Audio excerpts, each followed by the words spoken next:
for today's video is gagawa tayo ng vegetables.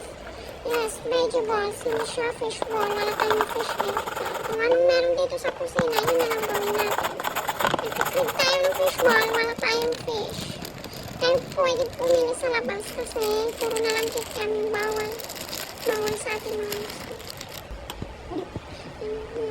Mikos-mikos na tayo. Lagyan na natin ng itlog, marina at saka cornstarch, black pepper, magic syrup, tapos tubig. Lagyan na natin yung spring onion. Imikos-mikos na natin.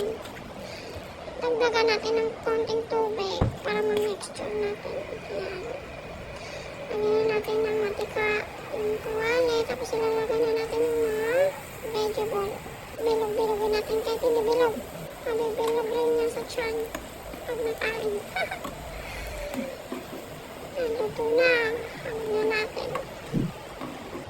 Gawa tayo ng sauce. Ipaghalwalay natin sa kawali yung mga lamas. Lagyan na natin ng tuyo. Napasok pa yung tuyo natin.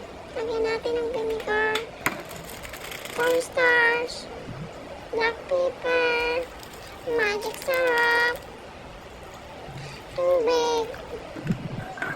Tapos nilagyan ko rin yan ng asukal. Minadyo ko lang yung nakita. Ayan, kumulo na. Ito na. Masarap yan kahit ganyan yung kulay niya. Napasobrahan tayo ng tuyo.